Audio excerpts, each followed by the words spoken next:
요셉에 대해서 우리가 함께 생각하고 있습니다.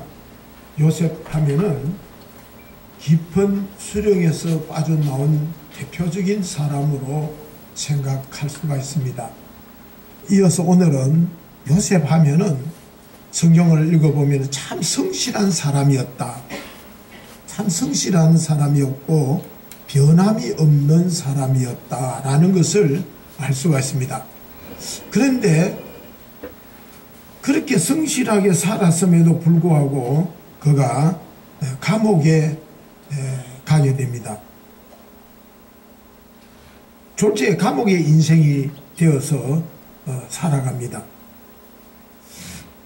이 부분이 언뜻 우리가 이해가 잘 되지 않는 부분이기도 합니다. 아니, 성실하게 살면 잘 돼야지. 왜 성실하게 살았는데 감옥에 가느냐? 뭔가 있겠지. 아마 대부분 그렇게 생각하실 것입니다. 당시의 감옥은 오늘날처럼 이렇게 되어 있는 감옥이 아니라 거의 토굴이었습니다. 토굴. 그래서 일찍이 요셉은 이 토굴의 맛을 보게 됩니다. 형들의 미움을 받아서 미디안 상인들에게 노예로 팔려가기 전에 이미 구덩이에 들어가서 시간을 보낸 적이 있습니다. 그리고 또다시 나와서 이제 노예 생활을 하다가 또다시 감옥이라는 구덩이에 지금 떨어지고 만 것입니다. 자, 성실하게 살았는데 감옥에 갔다. 거기에는 반드시 뭔 우리가 알지 못하는 그 뜻이 있을 것이고 이유가 있을 것입니다. 그럴 만한 이유가 무엇일까요? 하나님의 계획하심이 아마 요셉의 삶에 언저리마다 펼쳐졌을 텐데 그게 무엇일까? 왜냐하면 요셉에는 그 깊은 수렁에 빠졌지만은 또다시 오뚜기처럼 다시 일어서는 모습을 보면서 오늘 우리가 이 위기 속에서 배워야 할 점이 뭘까? 하나님의 계획하심이 무엇일까를 더듬으면서 나에게 향하신 하나님의 뜻, 내가 바라고 내가 원하고 내가 추구했던 것과는 다르게 때로는 우리에게도 실패라는 그림자가 드리울 때도 있고 깊은 수렁에 빠져서 허우적거릴 때도 있습니다. 그래서 오늘 요셉이가 이 감옥에서 다시 일어설 수 있었던 게 무엇인지 함께 배우면서 우리가 때로는 진흙 구덩이에서 뒹굴거나 때로는 인생의 바닥에서 헤맬 때도 있는데 그때에 우리는 이 요셉의 감방 철학이라 할까요? 감옥 철학이라 할까요? 그가 어떤 철학을 가지고 어떤 생각을 가지고 어떤 자세를 가지고 요셉이가 그 감옥 생활을 너끈하게 견뎌냈는지 이것을 반추해서 우리에게 교훈을 좀 받고자 합니다. 자, 첫째 보면은 요셉이는 사람을 기대지 않았다는 것입니다. 사람을 기대지 않았다. 여러분, 사람들이 주는 희망은 그것을 너무 지나치게 의지원하다 보면은 모두가 실망하는 것. 이거는 인생이라면 다 경험을 합니다. 자, 요셉은 지금 이제 감옥에서 술 맡은 관원장과 떡 굽는 관원장의 꾼 꿈을 해석을 해줍니다. 그리고 요셉이가 그들이 꾼 꿈을 해몽해 준 대로 술 맡은 관원장은 감옥에서 풀려나서 관직을 회복해서 바로의 앞에 다시 복직이 되어서 서게 되고 이 떡 맡은 관원장은 형장의 이슬로 사라지게 됩니다. 이 요셉은 꿈을 해석해 줄 때 특별히 이 술 맡은 관원장에게 자신의 사정을 이야기하고 당신이 이곳에 오게 된 연유를 이야기해 주면서 당신이 복직되면은 나를 기억해 주고 나를 이곳에서 건져줄 것을 당부를 합니다. 그런데 요셉이가 그의 꿈을 꾼 대로 현실대로 이루어졌을 때에 감옥 속에 있었던 요셉이는 어떤 생각을 했을 것 같습니까? 맞다. 내가 참고 견뎠더니 이제야 하나님께서 기회를 주시는 거구나. 술 맡은 관원장의 이야기를 바로 왕이 들으면은 틀림없이 나를 감옥에서 구출해 줄 것이다 라는 잔뜩 기대 속에서 한껏 부푼 마음으로 기다립니다. 자기의 계획대로 요셉은 이제 잘 될 줄 알았습니다. 그런데 기다렸지만은 시간은 흘러갔지만은 그가 기대한 대로 굴러가지 않습니다. 그렇지 않습니까? 세상이라는 것은 그렇게 만만하거나 쉽지 않지 않습니까? 세상에는 나를 도와주려고 하는 사람들도 물론 있지만은 또 다른 변수가 끝없이 지뢰밭처럼 우리에게 펼쳐져 있는 것이 인생길입니다. 결정적인 순간에 내 뜻대로 안 될 때가 사실은 더 많습니다. 아마 요셉도 그런 면에서 보면은 아직 좀 순진한 것 같은 면이 있지 않는가. 자기 계획대로 잘 되리라고 그는 잔뜩 기대하고 믿고 있었던 것입니다. 그런데 그 기대는 무너지고 맙니다. 오늘 창세기 40장 23절과 41장 1절을 보면은 술 맡은 관원장이 요셉을 기억하지 않고 잊었더라. 얼마 동안 잊었느냐? 2년 동안. 이게 술 맡은 관원장은 요셉을 까마득하게 잊고 있었습니다. 그것도 2년 동안이나 잊고 있었습니다. 여러분들 어떤 사람이 속으로 기대하는 마음이 클 때에 2년이라는 시간은 얼마나 긴지 모릅니다. 특별히 지금 요셉은 감옥에 있습니다. 감옥에서 2년이라는 시간은 얼마나 긴지 모릅니다. 아마 이때 요셉의 마음은 괴롭다 못해서 고통스러웠을 것입니다. 그러나 이것이 하나님께서 훈련을 시키는 과정이 아니었는가? 저는 그렇게 생각합니다. 여러분, 우리의 믿음이 깊어진다 또는 내가 하나님 앞에 믿음이 바로 선다 할 때에 반드시 어떤 계기가 있고 과정이 있습니다. 하루아침에 그냥 내가 교회를 다녔더니 믿음이 깊어지고 믿음의 사람이 된다면 얼마나 좋겠습니까? 그런데 과정을 보면요, 그 믿음이 세워지는 과정이나 믿음이 깊어지는 과정을 보면은 정제되어집니다. 정제되어진다는 거죠. 우리가 처음에 예수를 믿을 때는 기대하는 것들이 많습니다. 바라는 것들이 많습니다. 그런데 신앙의 깊이가 가면 갈수록 믿음이 더하여지면 갈수록 그 군더더기가 다 떨어져 나갑니다. 다 떨어져 나갑니다. 그래서 우리가 기대했던 것을 다 없애고 마지막에 하나님만 바라보고 하나님만 붙드는 인생으로 하나님이 만들어 가시더라. 믿습니까? 지금 요셉이가 그 과정에 있는 거예요. 지금 요셉에게만 아니라 하나님께서 저와 여러분들에게도 똑같은 과정에서 똑같은 당신의 뜻을 이루어 가신다고 생각하면은 우리가 겪고 있는 고통, 우리가 겪고 있는 어려움은 어쩌면 축복이 있는지도 모릅니다. 하나님께서 나를 훈련하신다, 연단하신다는 거예요. 그런데 가끔 가다 보면 교회 봉사 좀 했다고, 섬긴다고, 헌신 좀 했다고, 묻자라듯이 이제는 내 할 만큼 했습니다. 그만하기로 했습니다. 목사의 말이 먹혀 들어가지가 않습니다. 그런데 가만히 들여다보면요, 핑계를 대긴 되는데 한마디로 사람 때문이에요. 사람 때문에.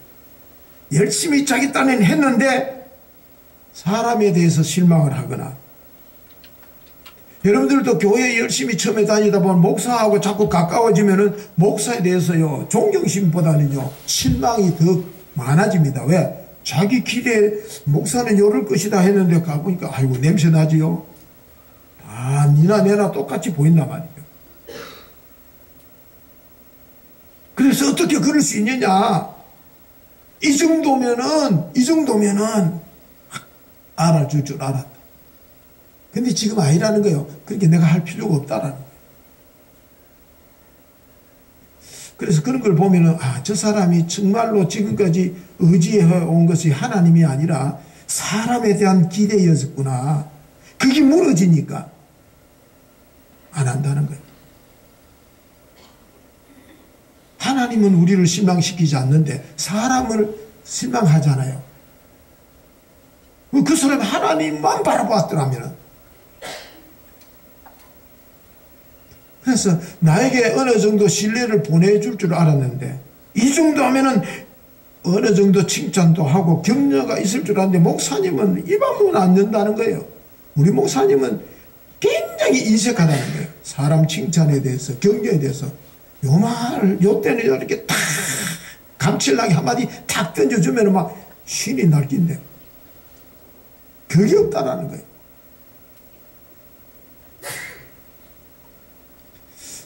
여러분, 요번에 지진을 여러분들이 경험하셨지요?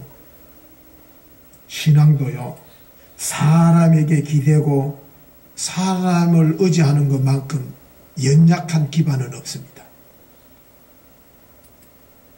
마귀가 제끼면요, 속수무책. 그렇기 때문에 하나님께서는 요셉을 감옥에 더 오래 머물게 하셨어요. 더 큰 외로움 속에 두었습니다. 그렇기 때문에 우리는 때로는요, 내가 잘못된 기대를 끊어버리고 광야로 좀 나갈 필요가 있다고 봅니다. 하나님께서 애굽에서 광야로 그쳐서 가나안 땅에 들어가게 하듯이 때로는 우리는 광야로 갈 필요가 있어요. 그래서 오직 광야는 오직 하나님 한 분밖에 나의 도움이 없구나, 하나님만 바라보게 하는 곳이 광야입니다. 그 광야에서 우리를 연단하게 하시는데, 요셉이가 지금 감옥이 바로 그 광야와 같은 곳입니다. 어디 가면 그런 연단을 받겠습니까? 여러분들, 사람 아니라 캐놔놓고 사람 의지했다가 상처 있고, 또 사람 그래놓고 또 사람 의지했다가 상처 있고, 그러면서 지금도 얼마나 그런 사람이 많은지 모릅니다. 악순환의 고리를 끊고 우리는 가야 됩니다. 그렇지 않으면 계속 사람 때문에 사람은요, 언제나 배신도 하게 돼 있고 기대를 저버리게 돼 있고 은혜를 잊어버리는 게 인간이에요. 저 사람은 아닙니다. 그게 정상이라니까요. 그러니까 인간이죠. 그러니까 세상입니다. 아직도 저 사람은 나의 든든한 백이라고 생각하고 있습니까? 그 생각을 내려놓으십시오. 최순실 보십시오. 여러분들, 하나님께서는 우리가 세상에 대한 기대를 내려놓고 오직 하나님의 능력만을 구하시기를 원하고 계시는 분이 하나님이십니다. 그래서 사람에 대한 기대를 버리면 버릴수록 좋습니다. 사람은요, 신뢰의 대상, 믿음의 대상이 아니라 사랑할 대상입니다. 그런데 우리는 거꾸로 신뢰의 대상으로 삼아요. 믿음의 대상으로 삼아요. 믿음의 대상은 하나님밖에 없는 줄로 믿습니다. 사람은 믿을 대상이 아니라 사랑할 대상이라는 것. 그러므로 빨리 이루어지지 않는 데에는 하나님께서 우리의 부족함을 채워주시기 위해서 당신의 깊으신 뜻이 있다는 것을 우리가 알고 묵직하게 충성스럽게 가는 거예요. 그래서 원래는 사람보다는 하나님에 대한 기대 하나를 붙들고 신실하게 충성스럽게 헌신하며 살아가는 한 해가 될 수 있기를 바랍니다. 우리 두 번째입니다. 자, 실패를 하나님의 말씀을 기준으로 하는 기회로 삼으라는. 자, 사람에 대해서 기대를 저버리게 되고 실패를 했다면은 그걸 그 실패를 통해서 하나님의 말씀으로 다시 돌아가서 그것을 말씀 붙들고 인생을 살아가라는 겁니다. 지금 요셉이가 어려움을 당하게 된 이유가 뭘까요? 꿈 때문입니다. 꿈을 꾸고 칠라당 팔라당 하다가 형들에게 미움을 사지 않습니까? 꿈자랑했다가. 그래가지고 노예로 팔려가게 되고 감옥까지 가게 됩니다. 그런데 놀라운 것은요, 요셉이가 꿈 때문에 노예로 팔려가고 감옥에 갔지만 또 꿈 때문에 그 인생이 활짝 피해집니다. 그게 무엇일까요? 요셉은 지금 그 실패했던 꿈으로 다시 하나님으로부터 쓰임을 받는 사람으로 되어지더라는 겁니다. 그렇기 때문에 여러분들 교회 안에서 헌신 봉사하다가 또는 여러분들이 생활하시다가 가장 많이 실패하고 가장 많이 깨어진 부분이 있다면은 한번 생각해 보십시오. 네, 이것 때문에 저는 가장 많이 실패하고 가장 많이 깨어진 그것이 하나님께서 저와 여러분들에게 주신 은사요, 사명일 가능성이 더 많다는 거예요. 요셉이가 그랬어요. 꿈 때문에 망했다가 그 꿈을 포기하지 않냐고 끝까지 그 꿈을 가지고 갈 때에 그 꿈 때문에 성공하더라는 거예요. 여러분들 음악과 미술에 실패한 사람들이 많이 있습니다. 그런데 그것을 포기하고 한참 다른 데 곁길로 갔다가 헤매다가 포기했다가 결국 다시 음악과 미술로 세계적인 대작가가 되는 인물들이 많습니다. 그 대표적인 사람이 베토벤이요, 고흐라는 작가입니다. 그러므로 우리가 실패했던 그 일이 사실은 하나님께서 저와 여러분들에게 주신 사명이요, 은사요. 하나님께서는 그것을 통해서 저와 여러분들에게 일하시기를 원하신다는 거예요. 그런데 우리는 포기해버립니다. 나는 안 돼. 나는 그런 달란트가 없어. 여러분들이 한때 영국에 그 성악 하시던 호톰이 예? 하여튼 포튼지 폴튼지 그분 보십시오. 그분이 음악 하나의 뭡니까? 식당에서 알바하고 하던 사람이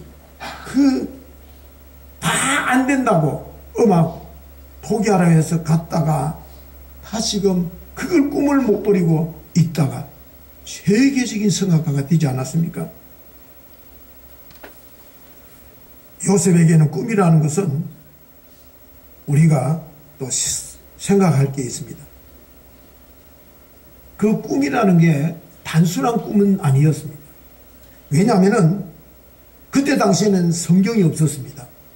그래서 하나님의 뜻이 하나님의 말씀이 어떻게 주어지고 이럴 때는 어떻게 말씀하고 계시는지 성경이 없어서 몰랐습니다. 그때는 꿈으로 계시로 보여주었습니다. 그렇기 때문에 하나님께서 요셉에게 꿈을 꾸게 하셨다. 꿈을 통해서 당신의 뜻을 전달했다라는 것은 그 꿈은 단순한 꿈이 아니라 계시요 하나님의 말씀이었습니다. 그렇다면 말씀으로 저와 여러분들이 그 말씀 붙잡고 믿음으로 그 말씀 붙잡고 살다가 어려움을 당하거나 내가 말씀대로 순종했는데 오히려 더 곤란한 지경에 이르거나 말씀으로 정직하게 살았더니 오히려 쫓겨나고 핍박을 당한 사람들이라면은 요셉을 생각하라. 말씀을 포기해야 되느냐?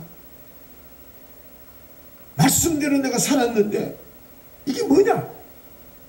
아니란 요셉이는 그 꿈속에 하나님의 영광과 하나님의 계획하심과 승리하심이 있는 것을 보았던 거예요. 하나님의 말씀 속에는 우리가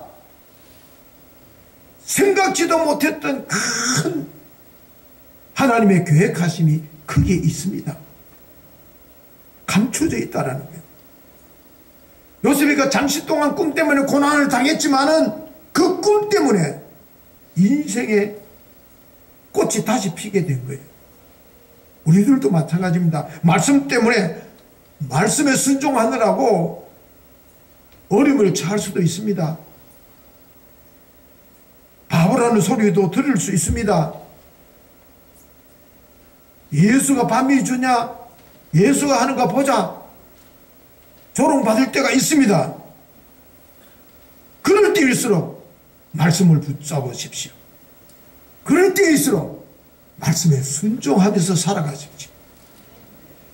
그럴 때 하나님께서는 여러분들에게 인생의 꽃을 피울 수 있도록 언젠가는 선사해 주실 것이고 선물해 주실 것이기 때문입니다. 그러므로 우리가 해야 할 일은요, 신실하게 하나님만 바라보고 하나님께서 내게 주신 그 말씀을 붙들고 살아가는 거예요.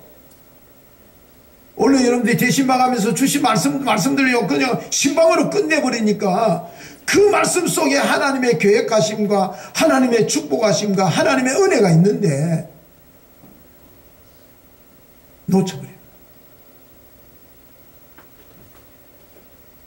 여러분들 하나님께서 주신 은사들요 원래요 그 은사를 가지고 충성을 다하십시오.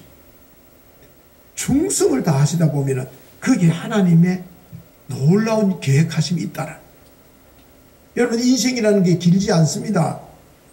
이것도 해보고 저것도 해볼 그럴 시간이 많지 않습니다. 그러므로 이제까지 내가 살아오면서 자신에게 하나님께서 어떤 은사를 주셨는지 대충 알 거예요. 실패를 많이 맛보았던 것도 있을 거예요. 이것 때문에 사람한테 저것 때문에 사람한테 치이고 손가락질 받고 요거도 묻고 그런 것들이 있을 것입니다. 그리고 무엇보다도 그렇지만은 은사를 가지고 일해야 된다는 것도 알고 있을 것입니다. 그게 바로 하나님의 뜻이기 때문입니다. 그래서 그 은사를 개발해서 하나님의 꿈을 피우는 것이 우리 믿음의 사람들이 해야 할 일들입니다. 말씀 붙잡으십시오. 사람 기대하지 말고 하나님 말씀 붙잡고 나아가시기를 바랍니다. 자, 근데 요셉이가 이 꿈을 해석해 주면서 참 대단한 요셉이다. 제가 솔직하게 지금부터 하는 말씀은요, 제가 여러분들에 대한 참 회개의 고백이라고 볼 수 있습니다. 여러분들이 그 요셉이가 창세기 31절하고 40장 13절하고 19절에서 이런 말을 하잖아요. 지금부터 꿈을 해석해 줍니다. 지금부터 사흘 안에 바로가 당신의 머리를 들고 당신의 전직을 회복하리니 당신이 이왕에 술 맡은 자가 되었을 때에는 하던 것 같이 바로의 잔을 그 손에 받들게 되리라. 그렇게 이야기합니다. 그러면서 떡 맡은 가는 장에 그렇게 이야기합니다. 지금부터 사흘 안에 바로가 당신의 머리를 끊고 당신을 나무에 달리니 새들이 당신의 고기를 뜯어 먹으리이다. 그렇게 이야기합니다. 말하자면 술 맡은 가는 장에게는 3일 안에 풀려날 것이다. 그런데 떡 맡은 가는 장 당신은 3일 안에 죽게 될 기다. 그것도 당신의 시신을 고기들이 와서 새들이 와서 뜯어 먹을 기다. 그 소리를 해요. 여러분들이 과연 이 말을 하기가 쉽다고 생각하십니까? 술 맡은 가는 장에게야 좋은 일이니까 얼마든지 그렇게 말할 수 있습니다. 그런데 떡 굽는 가는 장이라면 저 같으면 이렇게 말했을 것 같아요. 꿈을 해석해 달라니까 글쎄요, 뭔가 선명하게 보이지 않고 희미하게 보이는데 하고 막 선명하지 않아서 잘 안 떠오르네요. 그거 슬쩍 피했을 것 같아요. 왜냐하면 제가 지금까지 그랬거든. 목회를 그렇게 해왔어요. 솔직하게. 그런데 요셉은 솔직하고 정확하게 이야기를 해줍니다. 그러므로 여러분들이 신앙생활 할 때에 요셉과 같은 여러분들이 나름대로 말씀의 기준이 있어야 됩니다. 말씀의 잣대가 있어야 됩니다. 교회도 마찬가지입니다. 여러분들이 기복신앙이 왜 나쁘다 그래요? 왜 긍정적인 사고방식이 나쁘다 그럽니까? 이유는 단 하나입니다. 뭐든지 다 좋게만 갖다 붙이고 해석을 합니다. 아닌 것은 아니라. 교회는요, 죄의 삭선 사망이다. 죄 지으면은 죽는다. 하나님의 것을 도둑질해서는 안 된다. 단호하게 이야기가 되어야 될 곳이 교회입니다. 죽은 다음에는 하나님의 심판이 있다. 천국과 지옥이 분명히 있다라고 선포되어져야 될 게 교회인데, 오늘날 교회는 이 같은 이야기 하면 다 싫어합니다. 교회를 떠납니다. 은혜가 없다 그럽니다. 우리가 살 수 있는 길은, 유일한 길은 오직 예수 그리스도의 십자가 외에는 그 무엇도 없다라고 명확하게 이야기해야 되는데, 두리뭉실 이야기하다 보니까 이 종교도 저 종교도 이 종교나 저 종교는 우리나 막 비슷하게 2단이나 3단이나 뭐 우리나 뭐 비슷하게.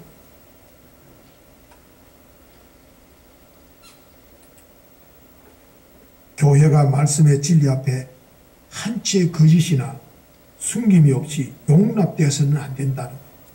선명하게 옳은 것과 거짓된 것, 바른 길과 잘못된 길, 생명의 길과 사망의 길이 무엇인지를 명확하게 제시해 줘야 될 곳이 교회인 줄로 믿습니다. 그런 의미에서 저는 지금까지 직무유기했어요. 참 죄송할 뿐입니다. 언젠가는 알겠지. 그 정도의 직분자라면은 항존직인데, 하나님께서 복을 주시는데 알겠지. 그러다가도 어쩔 수 없어. 그러면서 제가 분명하게 말하지 못하고 그냥 넘어갔던 것, 정말로 죄송하고 용서를 구합니다. 기도는 살 길입니다. 예수 그리스도의 십자가만이 우리의 살 길입니다. 하나님의 은혜만이 우리를 세울 수 있는 유일한 길임을 기억하시기 바랍니다. 여러분들, 이 땅이 전부가 아닙니다. 우리 모두가 언젠가는 하나님 앞에 서게 될 텐데, 부끄럼 없이 설 수 있도록 이 땅의 교회 생활을 잘 하십시오. 이 땅의 물질 생활 잘 하십시오. 예배 생활 잘 하시고요. 사회 생활 잘 하십시오. 바르게 살아가십시오. 제 말씀을 정리합니다. 우리가 인생의 구덩이에 빠졌을 때 어떻게 해야 되는가?